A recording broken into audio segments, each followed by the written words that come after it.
Commonwealth just across the river. Oh, terrific. Well,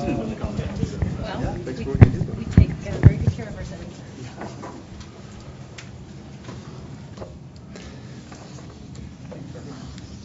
Welcome, everybody, to the first meeting of the 6th CSRIC, the 6th Communication Security, Reliability, and Interoperability Council, which I now open. Today will be an organizational meeting. We'll have a chance to meet each other. There's fewer of us to meet this time than there were last time, and I think that will be that will help us make faster progress. So we will have a chance to get acquainted. We will also learn about what the different working groups in the CSRIC will be doing and when they'll have deliverables. And today's meeting will probably be quite a bit shorter than some of the other meetings that we'll have.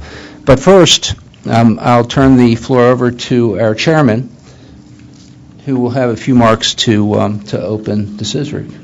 Mr. Chairman. Well, thank you very much, Jeff. Thanks to all of you for being here. I'm sure there's nowhere else you would rather be on a sunny Friday afternoon than here in the bowels of the FCC's headquarters. But welcome to the kickoff meeting for CSRIC 6, which I'm quite confident will be the greatest CSRIC yet. And there's a couple of reasons why I say that. First, of course, is precedent. As those of you know, it's widely acclaimed that Fast and Furious 6 was one of the greatest artistic achievements in history. Quite sure that CSRIC 6 will have a similar pedigree once it's all said and done. And secondly, of course, Brian King asked me to say this since he's leading us here today. But in all seriousness, as members of CSRIC, you do have a grand tradition to uphold. Because of the work of prior councils, CSRIC stands for world-class expertise on preserving the security of our nation's communications networks and promoting community preparedness. Always important topics, never more so than today. But I'm pretty confident, given the expertise I see around the room, including members that I've had the chance to work with in the past, that all of you are up to the challenge and that you're going to build on this rich legacy that we've seen in years past. Now, the issues, of course, that this body works on are incredibly complex, and your recommendations are especially valuable to the Commission as it engages in its decision-making. And it's not lost upon us, of course, you provide this incredibly valuable counsel to us for free as a public service. And so that's why the most important thing I wanted to convey to all of you who are participating in the CSRIC today and going forward is to say thank you for what you do. You don't have to do it, but you do it because it's the right thing, because it improves the public safety of all Americans. And that's very important, of course, to us here at the Commission. I would also like to offer special thanks to Brian King of T-Mobile for stepping up to chair this endeavor. Brian brings with him 18 years of experience overseeing the daily operation and technical support of T-Mobile's technology systems across network and IT, which includes the network operations centers at the company, data centers, IP and security, and other critical infrastructure, as well as supporting technology program management functions. He's also responsible for driving strategy for future network management systems and methods of effectively deploying new technologies. And despite the fact that he is not wearing magenta, I can assure you that he's still in the company's employ. Oh, do you? My socks.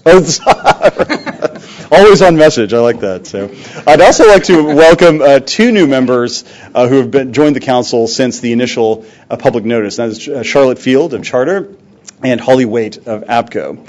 I'd also like to recognize the broad range of stakeholders that are represented on CSRIC 6, public safety, industry, state and local government, and the vast technical and operational expertise that you bring to bear on this important advisory committee. So thank you for your willingness to serve and to tackle the issues that we are going to put before you. These issues are, of course, complex, but they're also vital to the reliability of our nation's communications network and our preparedness. Now, if this group of expert stakeholders is going to be so generous as to share your time with us gratis, I think we have an obligation at the Commission to make the best use of your time. And that's exactly what we intend to do. We have a very busy agenda planned for today and in the months ahead. And in particular, we are asking you to provide recommendations on the nation's transition from the legacy 911 circuit switch systems to IP-based NG 911 services. And this is something that has particular promise, as I've seen for myself, in places like rural Tennessee, which has been a leader on NG 911 issues, as many of you know. We're also calling on CSRIC 6 to conduct a comprehensive evaluation of emergency alerting in relation to emerging technologies like the ATSC 3.0 broadcast standard and to 5G, which may result in new alerting capabilities. Finally, we have charged you with recommending mechanisms to reduce risks to network reliability and security, including identifying the best practices. 3 very meaty topics, I know, but we are confident that you have the ability to figure them all out. And if you get done with that, we'll put you on rural broadband deployment, spectrum allocations, and a whole bunch of other things. But first things first. We don't want to get ahead of ourselves here. We will have working groups on each of these topics constituted in the time to come, and I'm pleased to announce that Mary Boyd of West Safety Systems Services, Farouk Khatibi of Qualcomm, and Travis Russell of Oracle will each be leading one of these teams. So thanks to Mary, to Farouk, to Travis, and thanks again to all of you. Working together, I'm confident that we can better meet the charge that the FCC has in the very first section of the Communications Act, which, of course, is to promote the safety of life and property through the use of communication systems. This is arguably the fundamental responsibility that the FCC has, and we are lucky to labor in these waters alongside you. So thanks very much to all of you. Thanks to our fantastic Public Safety and Homeland Security Bureau for leading the charge, and I look forward to reviewing your recommendation in the time to come. Thank you. Chief Fawkes, you want to stand? Yeah. Thank you, Mr. Chairman, for your remarks. Thank you. And thank you and welcome, Mr. King. I already said to my team that I'm not going to stand up here and give a long speech because I can't possibly outdo what the chairman has just said. 7. So I just want to thank you all for agreeing to serve on the FCC's Communications Security, Reliability, and Interoperability Council, otherwise known as CSRIC. CSRIC's work under its new charter, focusing on NG 911, network reliability, and emergency alerting, addresses important public safety matters that go to the heart of one of the FCC's core missions, the protection of safety and life and property through the use of communications. My team stands ready to support you in your work on the CSRIC, and I look forward to receiving the Council's advice over the next 2 years on how the Commission should tackle these important issues. Thank you again for agreeing to give us your time and your energy and your expertise on this advisory committee. Stand up too. So I'll stand up too, then. Seems to be the way of things. Good afternoon, everybody. Brian King from T-Mobile, and it is my honor to chair CSRIC 6. Thank you for those remarks earlier, and the chairman has left, but I would have thanked him because T-Mobile is a huge fan of Chairman Pai and the work that he's doing at the FCC, and it is a great pleasure for us to chair CSRIC 6 as a result of being asked to do so. I also echo thanks to everybody for lending their time and resources to serve on this council. It's very, very important for us. In particular, I'd like to recognize and thank the leaders of the 3 working groups. That's Mary Boyd of West Safety, Farouk Khatibi of Qualcomm, and Travis Russell of Oracle. Your role on this council will be instrumental to driving its agenda. I feel honored for the opportunity to lead and work alongside such an esteemed group of individuals whose experience and expertise will really drive us forward from an agenda and keep us on keep us on course by upholding the strengths of this nation's communication infrastructure. This is a very exciting and transformational time for the telecommunications sector, with the emergence and adoption of newer technologies. But part of that transformation, we have to make sure that network reliability, security, public safety, and emergency communications will remain critical issues for each of the organizations represented here today. It is essential that we collaborate to find solutions. CSRIC is an ideal platform for this kind of interaction, and I predict that we will have an insightful and productive dialogue on these matters over the course of the next 2 years. I very much look forward to rolling up my sleeves and working with you all as we carry through our mission here. But speaking of rolling up sleeves, everyone in the council here today is expected to take part on some of the subcommittees. So as we go through this today, I'm sure Jeff has an evil mission here that will allocate a few folks to some of these subcommittees. But as we work through these working groups, my ask of you is to actively participate as we go through this. So thank you very much. We'll move on with the agenda.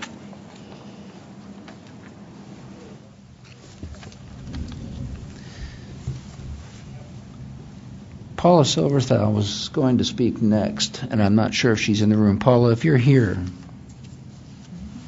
let us know in whatever way comes natural. All right. I don't think she's made it down yet. So, Brian, why don't we just go ahead with the rest of the agenda with the introduction of the working groups? Yeah, sorry. Before we do that, why don't we go around the table and just introduce ourselves? And I think we may have some folks on the phone as well. So just from a protocol point of view, if you can mute your phone until you need to speak. Thank you. So we'll start with myself, or Lisa, do you want to start? I think everybody knows you anyway. So Brian King with T-Mobile. Jeff Goldthorpe, FCC. Suzanne Cameron, FCC. Kevin Gage, One Media. My name is Bob Gessner. I'm president of MCTV in Ohio, but I'm here representing the American Cable Association. Ed Zarnicki, Monroe Electronics. Gary Smith, Cherry Creek Radio. Mary Boyd, West Safety. Don Brittingham, Verizon. Trey Forgety with the National Emergency Number Association. Steve Barclay, Addis. Travis Russell, Oracle Communications. Shirley Blimfield, NTCA, the Rural Broadband Association. Dorothy Spears-Dean, representing the National Association of State 911 Administrators. Good afternoon. Good afternoon. My name is Lori Flaherty. I'm with the National 911 Program at the U.S. Department of Transportation. Okay, and out there on the phone? Kathy Whitbeck, representing Lee Thibodeau, Insight. Charlotte Field, Charter Communications. Tim Walden, CenturyLink. Susan Miller, Addis.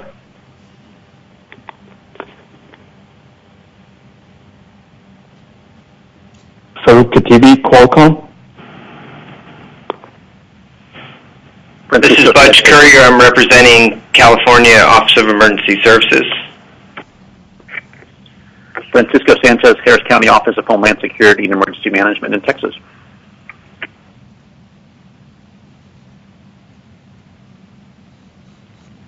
Okay, anybody else? So did Paula arrive? Not yet. Okay. But we do have somebody looking for her. Okay. So in that case, we'll move on with our agenda and we'll introduce the working groups. And we'll start with Working Group 1, which is Transition Path to Next Generation 911. And our chair for this is Mary Boyd of West Safety Services. And we will have two FCC liaisons for this. So Tim May and John Healy. I don't know if they're in the room. So the description of the Working Group 1. The nation's transition from legacy 911 circuit switch network routers and call handling platforms to next-generation IP-based technology and the core services that present an opportunity to assess the reliability and resiliency of the networks and functional elements supporting the transition. So this is quite a meaty subject for us as we move from our legacy T1 kind of infrastructure that we have today and moving to an all-IP resilient network with a ton of failover capabilities as well. So the intent of this working group is to produce two reports, and they are due to the Council in March of 2018 and June of 2018.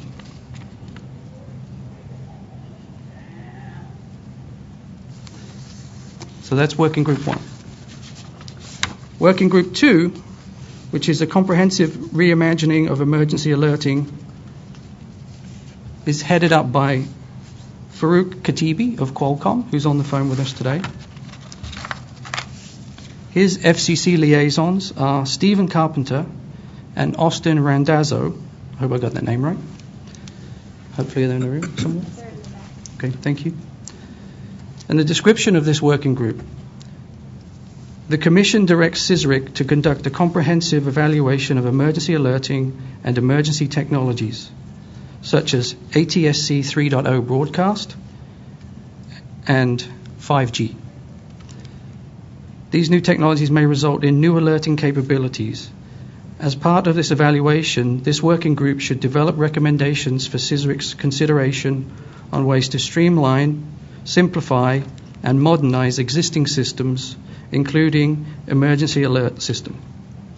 This working group will review the processes and requirements of the EAS and related systems and develop recommendations for CSRIC's consideration regarding any necessary protocols and processes to improve reliability of emergency alerts.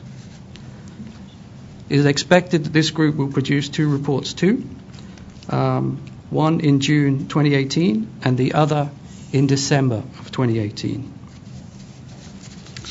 Working Group 3. This is Network Reliability and Security Risk Reduction. Our chair for this is Travis Russell of Oracle.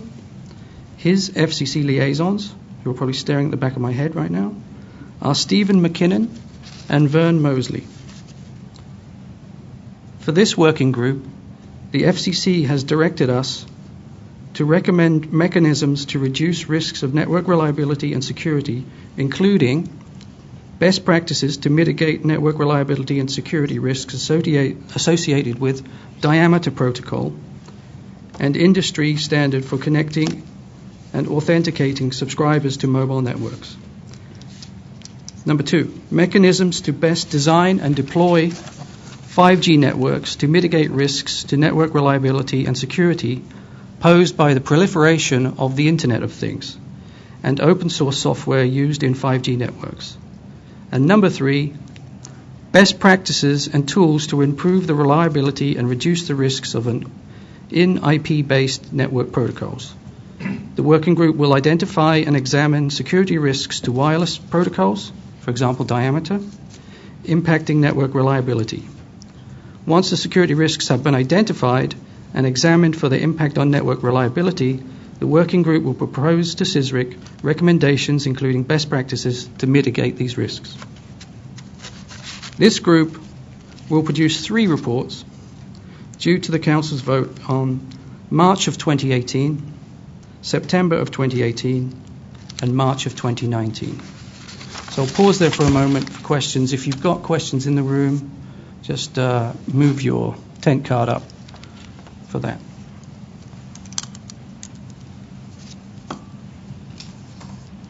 Yes, Mary. Will we be provided the document that you have for our committees and okay, thank you. The working group descriptions will be posted on the CSRIC website after the meeting. Good deal. Thank you, Jeff. Yeah, and we'll email them to all of you. Good deal. Thank you. Yeah, I think they were hot off the press. Let's put it that way.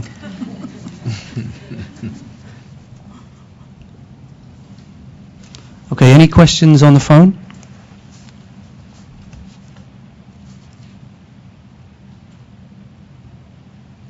And Farouk, I'll give you an opportunity to add to the working group, if you so wish.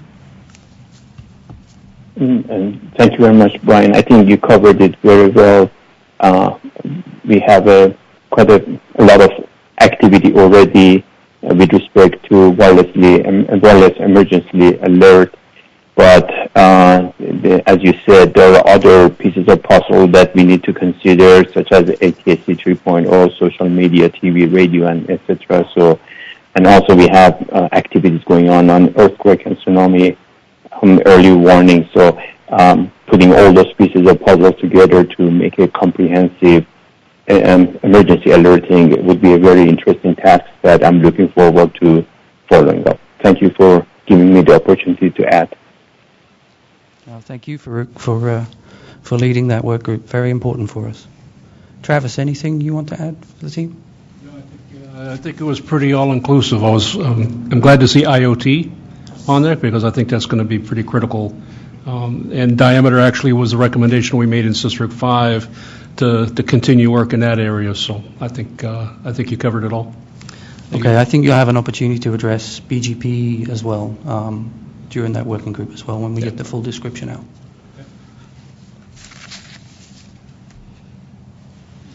Last call for questions.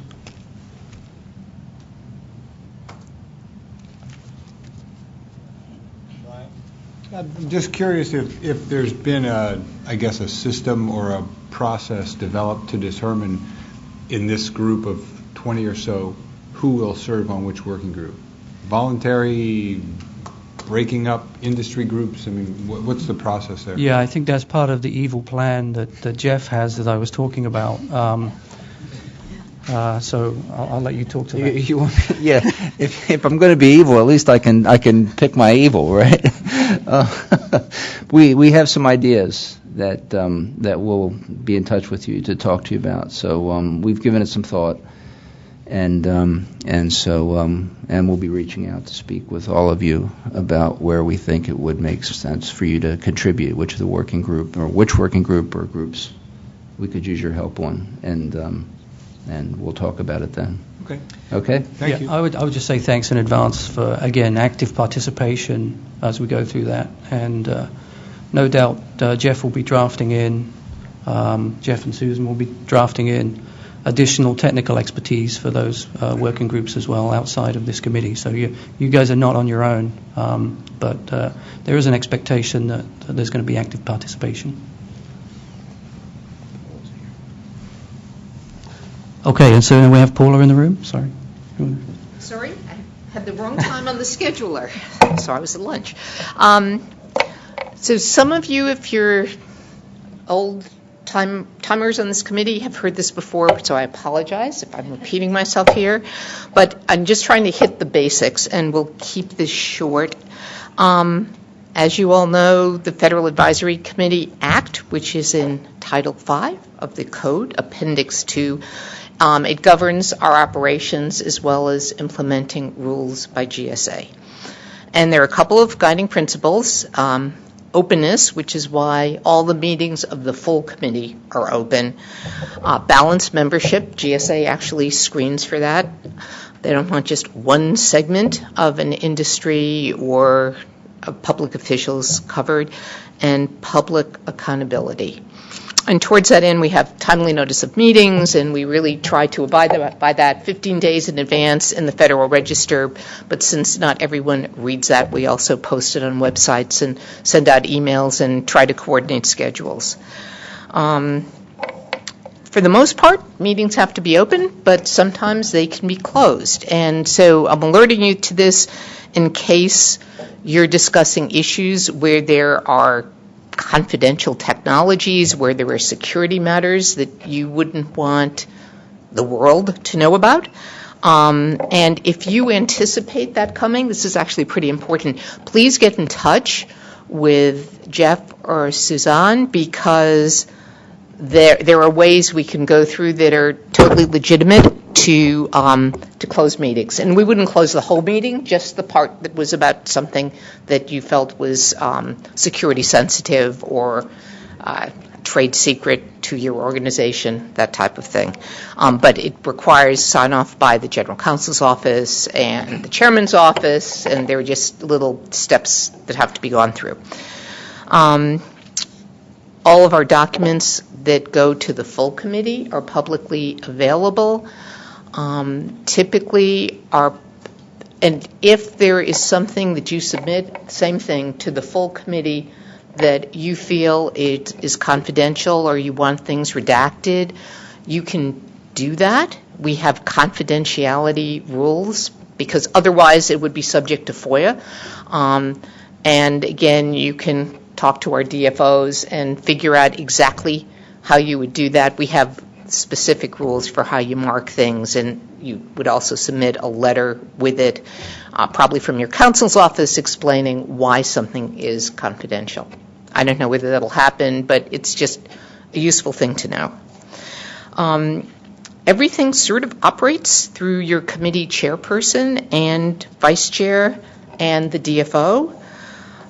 So if you have any questions, they should probably go to all three people, the chairperson and the FCC contact points. And these individuals, particularly the DFO, would establish the agendas, both for these open meetings and also the agendas should be run by them before your working group meetings. And that's really just to make sure that the assignments that are given to the working groups, that your interpretation of the assignments sort of matches the FCC's interpretation, so everyone's on the same page. In addition, DFOs should be included on all substantive emails. So just so that the DFOs stay informed as to what's happening. If it's just an email saying we're rescheduling our working group meeting from 4 o'clock to 4:15, that doesn't necessarily bother us, except if the DFO is supposed to be on that meeting. So I would basically say, as a rule of thumb, put your DFOs on all, like if you have a listserv, put them on the listserv, and then they can decide, what's important and how thoroughly to read different things. Other points. The working groups you set up can be closed, and we actually recommend that they be closed, because if they're not closed, then you have to go through sort of a public notice process. If you want to have them open, you could, but that's unusual. And if they're open, then as you're thrashing through different things, your preliminary thoughts are available to the world. Not that that's bad, but maybe as you're working through things, you want to have those meetings closed. And that's a typical practice. And when we set up the meetings, to make sure it doesn't become a quorum, we carefully count just to make sure that no working group is greater than a quorum here, because we don't want a closed working group to be converted into an unlawfully closed full group, sort of by accident. So that's why if there might be a working group in addition to the ones you're assigned to that you want to go on, and if our DFOs say, well, you can't because it makes the group too large, that could be the reason why, and it's sort of an important meeting, the reason we have to keep them to a certain size. So working groups basically gather information, develop plans, come up with different ideas, draft reports, and you come up with preliminary findings. And then these would be sent on, presumably in writing. Sometimes it could be verbally at a meeting, to your full group. And at the point that you have a draft report or draft recommendations that are sent to the full group, those become part of, at that point, when it goes forward, it becomes part of the advisory committee records, and it's fully available for everyone, to look at. And I would also say that if there are key documents or reports that you rely on to reach the recommendations for the working group, those ideally should be attached to whatever moves on to the full group, because the full group needs to vote on your recommendations, and for that they'll need to see any underlying information that's really critical, not just everything you've reviewed, but the most important stuff that you've been looking at. The reason it's important to have the separation between the working groups, which are informal and gathering information, and the full group is, as I said, you don't want the working group, which is met privately, to become a de facto full group.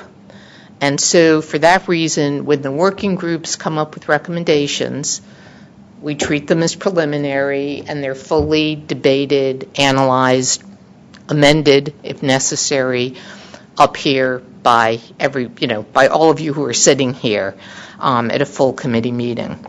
And so therefore the working group decisions are never binding on the full group.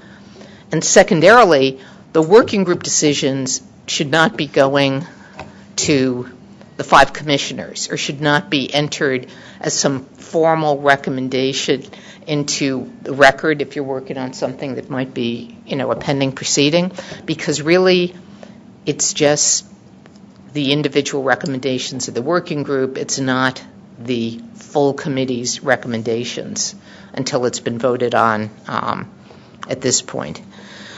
And just one other little thing.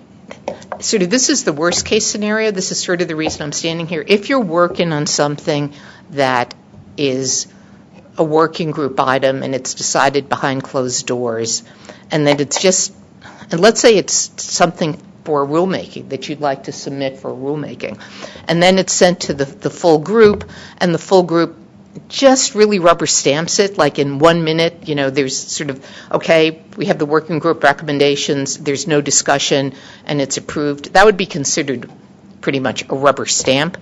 And since the full debate was at closed meetings, it's possible that, even if we wanted to adopt the recommendations, we couldn't without other support, because people would say that really we were just adopting working group recommendations and there wasn't a full debate at the full advisory committee level.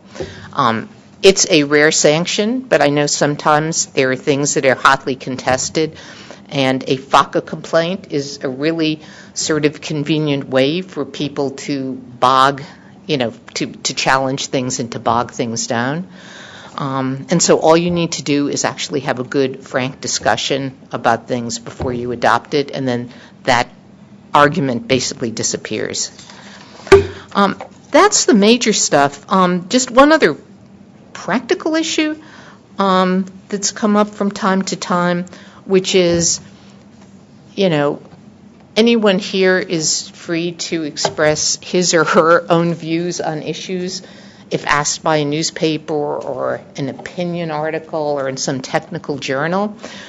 We have had situations by accident where someone sort of, by the way they signed their op-ed, led people to believe it was inadvertently I think, that it was the formal view of the full advisory committee. Like someone signed it, so-and-so, chairperson of X, Y, and Z advisory committee. And in fact, in that particular case, the view was a minority view, and it was that individual's view. So if you are working on something, that's fine. First Amendment and is great, but just to please be careful on how you sign things, so you can say, I work with such and such an advisory committee, but it shouldn't be signed in such a way that an individual view is attributed to the full committee until it's voted. Once it's voted, that's fine. So I don't know whether there are any questions? I just have one. Just for the avoidance of doubt, could you describe what the acronym DFO means? Designated Federal Officer. Federal, thank you. Yep, it's a term of art, and it's people that the FCC would assign to work with your Typically attorney, provide legal advice, or... One of each with us, an engineer and an attorney. It's Jeff. Okay, so the FCC liaisons are the DFOs? Yeah.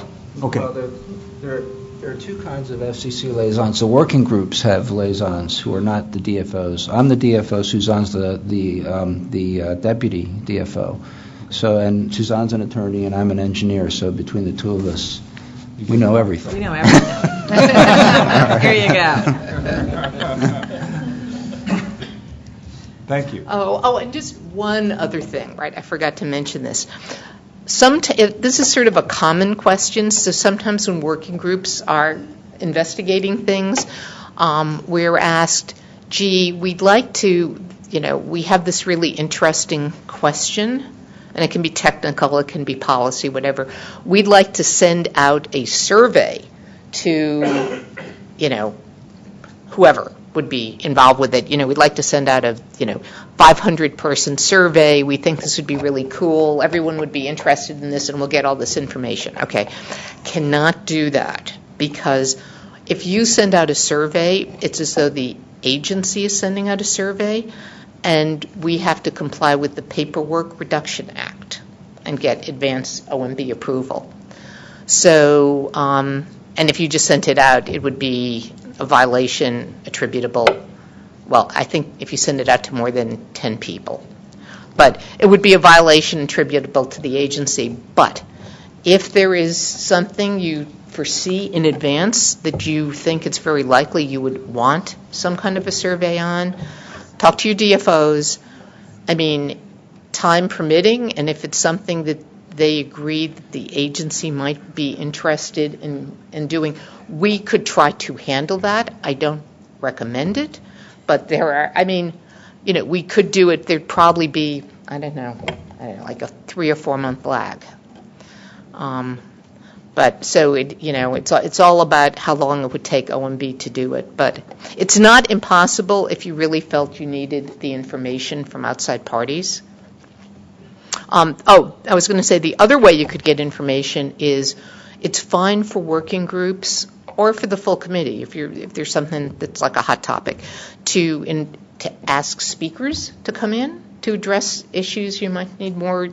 Like if you know that some college professor is like the leading expert in some technology and you really want their insight, that's fine.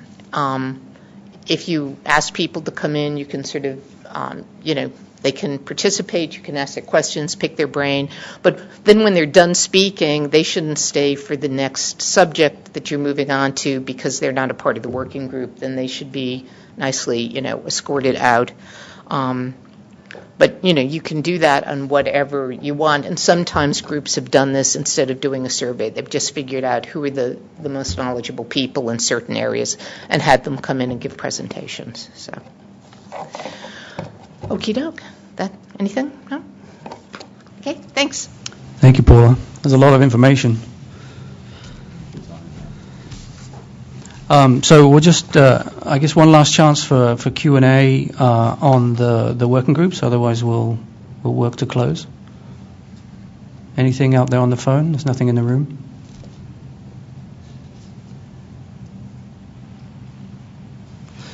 Okay, so with that being said, again, I'd like to thank everybody for your active participation. That will happen as we go through these working groups. And I really appreciate the assistance of Mary, Travis, and Farouk for leading those working groups. And we'll get that information out to everybody very, very shortly. With that, I'll hand over to Jeff, who's our designated federal officer. Thanks, Brian.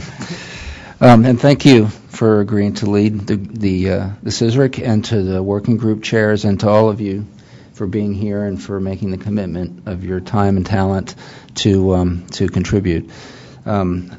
Please don't get used to meetings this short. This is the shortest meeting. I've been doing this for 15 years, and this is the shortest meeting I have ever been in. So they will be longer, maybe not as long as 1 to 5, but they will be longer than this in the future. So with that, the next meeting is September 15th. It'll be starting to get cooler here, and that's worth the wait. So we're looking forward to seeing you back here then. And in the meantime, please have a safe trip home, and wherever you're going, and have a great weekend. Bye-bye. Thank you.